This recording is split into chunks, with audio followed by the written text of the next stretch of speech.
ഈ ജീവിതത്തിൽ തൻ്റെ കർമ്മങ്ങളിലൂടെ യോഗ്യത നേടുന്ന ആളുകൾക്കാണ് അവസരം വരുമ്പോൾ എല്ലാ ചാൻസും വന്നു ചേരുന്നത്. ഞാൻ പലപ്പോഴും പറയാറുണ്ട്, എനിക്ക് ചാൻസ് കിട്ടുന്നില്ല, എനിക്ക് അവസരം കിട്ടുന്നില്ല, എനിക്ക് അതിനുള്ള യോഗ്യത നേടാൻ പറ്റുന്നില്ല എന്നൊക്കെ പറയുന്ന ആളോട് ഞാൻ പറയും, ഈശ്വരൻ നല്ലൊരു ആശാരി കൂടിയിട്ടാണ്. ഒരാശാരിയാണെങ്കിൽ അദ്ദേഹത്തിൻ്റെ എല്ലാ പണിയായുധങ്ങളെയും അറ്റ് എ ടൈം ഉപയോഗിക്കാറില്ല. ഒന്ന് ചിന്തിച്ചു നോക്കിയേ. മരം മുറിക്കേണ്ട സമയമാണെങ്കിൽ വാൾ ഉപയോഗിക്കും, അല്ലെങ്കിൽ കൊത്തുൾ ഉപയോഗിക്കേണ്ട സമയത്ത് കൊത്തുൾ ഉപയോഗിക്കും, അതല്ല ചിന്തൂർ തള്ളേണ്ട സമയത്താണെങ്കിൽ അത് ഉപയോഗിക്കുന്നു. ഏത് സമയത്ത് ഏതാണോ ആയുധം ഉപയോഗിക്കേണ്ടത് ആ ആയുധം എടുക്കുന്ന സമയത്ത് അത് മൂർച്ചയില്ല എങ്കിൽ, സപ്പോസ് വാൾ എടുക്കുന്ന സമയത്ത് മൂർച്ചയില്ല എങ്കിൽ ഉളി കൊണ്ട് കാര്യം നടത്തിയിരിക്കും. പക്ഷേ വാളിന് മൂർച്ചയുണ്ടെങ്കിൽ വാൾ സമയം വരുമ്പോൾ ഉപയോഗിക്കപ്പെടുക തന്നെ ചെയ്യും. അതുപോലെ ജീവിതത്തിൽ എനിക്ക് ചാൻസ് കിട്ടിയില്ല എന്ന് പറഞ്ഞുകൊണ്ട് വിഷമിക്കാതെ നമ്മുടെ യോഗ്യതയെ ഡെവലപ്പ് ചെയ്തുകൊണ്ടേയിരിക്കുകയാണെങ്കിൽ ഒരു ദിവസം ഈശ്വരനാകുന്ന ആശാരി സമയം വന്ന് വാളിന് പകരം പക്ഷെ ഉളീനെ ആയിരിക്കും ഉപയോഗിക്കുന്നുണ്ടായിരിക്കുക. പക്ഷെ ആ ഉളി മൂർച്ചയുള്ളതാണെങ്കിൽ അതുകൊണ്ടും കാര്യം നടത്തും. അതിനുശേഷം ഉളിക്ക് കിട്ടുന്ന പ്രമോഷനും ആയിരിക്കും. ലൈഫ് അങ്ങനെയാണ്. നിങ്ങൾക്ക് എപ്പോഴാണോ അവസരം വരുന്നത് ആ അവസരത്തിൽ നിങ്ങൾ ഉപയോഗിക്കത്തക്ക രീതിയിൽ യോഗ്യത അതെല്ലാവരും നേടിയിരിക്കണം. ഒരു കൊച്ചു കഥ ഇന്ന് നിങ്ങൾക്ക് വേണ്ടി ഞാൻ പറഞ്ഞുതരാണ്. ഒരിക്കൽ ഒരു രാജാവിന് 3 മക്കളുണ്ടായിരുന്നു. 3 പേരും അയോധന കലയിലും മറ്റു കാര്യങ്ങളിലൊക്കെ നല്ല സമർത്ഥരാണ്. അപ്പോൾ രാജാവിന് സംശയമായി തുടങ്ങി, ആർക്കാണ് എൻ്റെ കാലശേഷം അനന്തരാവകാശിയായി പ്രഖ്യാപിക്കേണ്ടത്. പരമ്പര പറയുമ്പോൾ മൂത്ത മകനാണെങ്കിലും അങ്ങനെ പരമ്പര പ്രകാരം ഏറ്റവും യോഗ്യനല്ലാത്തൊരു ആളുടെ കയ്യിൽ ഇത് ചെന്നെത്തരുത് എന്നും ഇവരിൽ ഏറ്റവും യോഗ്യനാരാണ് അവരായിരിക്കണം രാജാവാകേണ്ടത് എന്നും ഈ രാജാവ് വളരെയധികം ആഗ്രഹിച്ചിരുന്നു. അങ്ങനെ ഒരു ദിവസം രാജാവ് തൻ്റെ 3 മക്കളെയും വിളിച്ചു വരുത്തി അവർക്ക് ഒരു മത്സരം കൊടുക്കുകയാണ്. 5 സ്വർണ്ണ നാണയങ്ങൾ 3 ആളുടെ കയ്യിലും കൊടുക്കും. എന്നിട്ട് പറയും, ഈ 5 സ്വർണ്ണ നാണയങ്ങൾക്കൊപ്പം ഓരോ മുറിയും ഞാൻ നിങ്ങൾക്ക് തരുന്നുണ്ട്. ഒരു കാര്യം ചെയ്യണം, ഇന്ന് ഈ സമയം തൊട്ട് നിങ്ങളുടെ പരീക്ഷയുടെ സമയം ആരംഭിക്കുകയാണ്. 24 മണിക്കൂറിനുള്ളിൽ ഈ 5 സ്വർണ്ണ നാണയം ഉപയോഗിച്ചുകൊണ്ട് ആ മുറി നിങ്ങൾ നിറച്ചിട്ടുണ്ടായിരിക്കണം.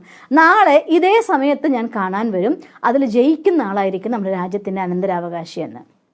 അങ്ങനെ രാജാവിൻ്റെ കയ്യിൽ നിന്ന് സ്വർണ്ണ നാണയങ്ങളും വാങ്ങി 3 മക്കളും പോയി അവനവൻ്റെ രീതിയിൽ ചിന്തിക്കാൻ തുടങ്ങി. അപ്പം മൂത്ത മകൻ വിചാരിക്കുകയാണ്, 5 സ്വർണ്ണ നാണയം കൊണ്ട് ഒരു മുറി മുഴുവൻ നിറയ്ക്കാനുള്ള സാധനം എന്ത് കിട്ടാനാണ്. അതുകൊണ്ട് അയാൾ എന്ത് ചെയ്തു, കുറേ പഞ്ഞി വാങ്ങിക്കൂട്ടി.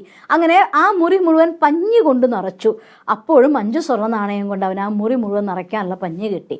ഭയങ്കര സന്തോഷമായി പോയി. അവൻ വഴി കിട്ടിയതായിട്ടുള്ള സന്തോഷത്തിൽ സ്വസ്ഥമായിട്ട് പോയിട്ട് കിടന്നുറങ്ങി. മറ്റേ രണ്ടാമത്തെ മകൻ കുറേ അന്വേഷിച്ചു, 5 സ്വർണ്ണ നാണയത്തിന് മുറി മുഴുവൻ നിറയ്ക്കാനുള്ള സാധനം എന്താ കിട്ടുക. അങ്ങനെ അവൻ കുറേ അന്വേഷിച്ചപ്പോൾ അവന് കുറേ ഡ്രസ്സ് കിട്ടി. അവനങ്ങനെ കുറേ ഡ്രസ്സുകൾ വാങ്ങിക്കൂട്ടി വില കുറവിനതായിട്ടുള്ള തുണികൾ കൊണ്ട് ആ മുറി മുഴുവൻ നിറച്ചു. അവനും സമാധാനമായി, ഹാവു എന്തായാലും അച്ഛനെ ഏൽപ്പിച്ച കാര്യം നിറച്ചിരിക്കുന്നു, ഞാൻ തുണി കൊണ്ട് തന്നെയാണ് നിറച്ചിരിക്കുന്നത്, അപ്പം എന്തായാലും എനിക്ക് തന്നെയായിരിക്കും രാജ്യഭാഗ്യമെന്ന്. മൂന്നാമത്തെ മകൻ അന്ന് ഒന്നും ചെയ്തില്ല, കിടന്നുറങ്ങി. മുറിയൊക്കെ നന്നായി ക്ലീൻ ചെയ്ത് ശുദ്ധമാക്കി അവൻ കിടന്നുറങ്ങി. രാവിലെ രാജാവ് വരുന്നതിനേക്കാൾ കുറച്ച് മുന്നായിട്ട് അവൻ അതിൻ്റെ മുന്നിൽ ആളുകൾ കടക്കുമ്പോൾ ശബ്ദം വരത്തക്ക രീതിയിൽ കുറച്ച് മണികൾ കെട്ടിത്തൂക്കി അതിൻ്റെ ഉള്ളിൽ ഒരു സ്ഥലത്ത് നടുവിൽ നല്ല ഒരു ഭംഗിയായി നന്നായി കത്തുന്ന ഒരു മെഴുകുതിരി കൊളുത്തി വെച്ചു. അതിൻ്റെ അടുത്ത് കുറച്ച് ചന്ദനത്തിരിയൊക്കെ കൊളുത്തി വെച്ചു സുഗന്ധമാക്കി അവൻ അതിൻ്റെ ഉള്ളിൽ മിണ്ടാതിരുന്ന് ധ്യാനിക്കാൻ തുടങ്ങി. അങ്ങനെ രാജാവ് മൂത്ത മകൻ്റെ മുറി പോയി തുറന്നു നോക്കിയപ്പോൾ അതിൽ മുഴുവൻ പഞ്ഞിയാണ്, അത് ഒഴിവാക്കി. രണ്ടാമത്തെ മകൻ്റെ മുറി നോക്കി, വസ്ത്രങ്ങൾ കൊണ്ട് നിറച്ചിരിക്കുന്ന ഒന്നും മിണ്ടിയില്ല, മുന്നോട്ട് പോയി. മൂന്നാമത്തെ മകൻ്റെ മുറി തുറക്കാൻ വേണ്ടി രാജാവ് വാതിൽ തുറക്കുന്നതും നിങ് നിങ് നിങ് എന്നുള്ളതായിട്ടുള്ള മണിനാദം കൊണ്ട് അവിടെ മുഴുവൻ അങ്ങ് മുഖരിതമായി. തുറന്നപ്പോൾ ചന്ദനത്തിരിയുടെ സുഗന്ധം അവിടെ മുഴുവൻ നിറഞ്ഞു നിൽക്കുന്ന മനോഹരമായിട്ടുള്ള കണ്ണിന് സുഖം തരുന്നൊരു പ്രകാശം, അതിനുള്ളിൽ അവൻ ധ്യാനിച്ചപ്പോണ്ടായതായിട്ടുള്ള പോസിറ്റീവ് എനർജിയും അത് നിറഞ്ഞു കണ്ടപ്പോൾ രാജാവ് സന്തോഷം കൊണ്ട് ആ മകനെ ഒന്ന് കെട്ടിപ്പിടിച്ചു. എന്നിട്ട് തിരിച്ചു വന്നു.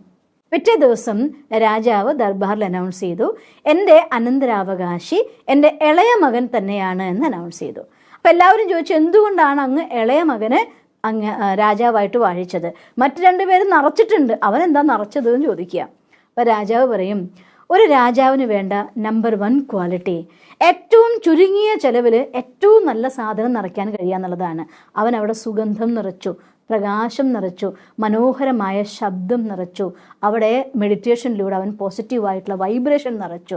അതുകൊണ്ട് ഈ രാജ്യത്തിന് ആവശ്യം ഈ രാജ്യത്തിൻ്റെ ഖജനാവിനെ ഏറ്റവും ചുരുങ്ങിയ ചെലവ് ചെയ്തുകൊണ്ട് ഏറ്റവും നല്ല സാധനങ്ങളെ, നല്ല വൈബ്രേഷൻ, നല്ല സന്തോഷം, നല്ല പ്രകാശം, നല്ല സുഗന്ധം, നല്ല ശബ്ദം എന്ന് ചിലർത്ഥം ഈ ജീവിതത്തിൽ എൻ്റെ പ്രജകളുടെ ജീവിതത്തെ പ്രകാശപൂരിതമാക്കാൻ, അവരുടെ ജീവിതത്തിൽ സന്തോഷനാദങ്ങളെ ഉണ്ടാക്കാൻ വേണ്ടി, അവരുടെ ജീവിതത്തിൽ ശക്തിശാലിയായിട്ടുള്ള മനസ്സിനെ പ്രദാനം ചെയ്യാൻ അങ്ങനെയുള്ളതായിട്ടുള്ള നന്മയുടെ നിറവുള്ള ഒരു മനുഷ്യനാണ് ആവശ്യം. അതേസമയം ഖജനാവിനെ ഏറ്റവും നന്നായി സൂക്ഷിക്കാനും പറ്റണം. അതാണ് എൻ്റെ ഇളയ മകൻ ചെയ്തത്. അവനവിടെ പ്രകാശം കൊണ്ട് നിറച്ചു, അവിടെ പോസിറ്റീവായിട്ടുള്ള വൈബ്രേഷൻ കൊണ്ട് നിറച്ചു, സുന്ദരനാദങ്ങൾ കൊണ്ടും സുഗന്ധം കൊണ്ടും നിറച്ചിരുന്നു ആ മുറി. അതുകൊണ്ട് അങ്ങനെ ഒരു രാജാവാണ് ഏറ്റവും യോഗ്യനായ രാജാവെന്ന്. തീർച്ചയായിട്ടും നമ്മുടെ ജീവിതത്തിൽ നമ്മൾ പ്രകാശം കൊണ്ട് നിറയ്ക്കുമ്പോൾ, നിങ്ങൾക്കുള്ളതായിരിക്കുന്ന കലകൾ കൊണ്ട് പ്രകാശം നിറയ്ക്കുമ്പോൾ, അഥവാ അനുഗ്രഹീതമായി കിട്ടിയ നിങ്ങളുടെ കാലിബർ എന്താണോ, സ്കിൽ എന്താണോ, നിങ്ങളുടേതായിട്ടുള്ള ടാലൻ്റ് എന്താണോ, കഴിവെന്താണോ, അതിനെ മാക്സിമം നന്നായി നിറച്ചതിൽ പ്രകാശം നിറയ്ക്കുമ്പോൾ, ഏത് സമയത്ത് ആർക്ക് വേണമെങ്കിലും അതിനെ ഉപയോഗിക്കത്തക്ക രീതിയിൽ മറ്റുള്ളവർക്ക് ഇവരുണ്ടെങ്കിൽ എനിക്ക് മതി എന്ന് പറയുന്ന രീതിയിലുള്ള യോഗ്യത നേടുമ്പോൾ, നമ്മുടെ പോസിറ്റീവായിരിക്കുന്ന വൈബ്രേഷൻ കൊണ്ട് നിങ്ങളുടെ സാമീപ്യം മറ്റുള്ളവർക്ക് വേണമെന്ന് തോന്നത്തക്ക രീതിയിൽ നിങ്ങൾ പരിവർത്തനമാകുമ്പോൾ, മധുരമായ വാക്കുകളുടെ സുഗന്ധം കൊണ്ട്, മധുരമായ വാക്കുകളുടെ നാദം കൊണ്ട് മറ്റുള്ളവരുടെ ജീവിതത്തെ നിറയ്ക്കാൻ നിങ്ങൾക്ക് സാധിക്കുമ്പോൾ, ആ യോഗ്യതയെ ആർക്കും മാറ്റാനാവില്ല. ഈ പ്രപഞ്ചം അത്തരം യോഗ്യ ആത്മാക്കളെയാണ് കാത്തിരിക്കുന്നത്. അങ്ങനെയുള്ള യോഗ്യമായിട്ടുള്ള മനുഷ്യരെയാണ് ഈ ലോകം കാത്തിരിക്കുന്നത്. അതുകൊണ്ട് ഗുണങ്ങളാകുന്ന സുഗന്ധം കൊണ്ടും ഒപ്പം തന്നെ അറിവിൻ്റെ പ്രകാശം കൊണ്ടും സുമധുരമായിട്ടുള്ള സംസാരം കൊണ്ടും പോസിറ്റീവായിട്ടുള്ള എനർജി കൊണ്ടും എല്ലാവർക്കും മാതൃകയാകുന്ന രീതിയിൽ മാറൂ നിങ്ങൾ. എന്നാൽ നിങ്ങൾക്കുള്ളതായിട്ടുള്ള എല്ലാ കാര്യങ്ങളും ഈ പ്രപഞ്ചം ഒരുക്കി വെച്ചിട്ടുണ്ടായിരിക്കും, അതിൽ യാതൊരു സംശയവുമില്ല. അതുകൊണ്ട് യോഗ്യത ഉണ്ടാക്കേണ്ടത് നമ്മുടെ കർത്തവ്യമാണ്, ഉപയോഗിക്കേണ്ടത് ഈശ്വരൻ്റെ കർത്തവ്യമാണ്.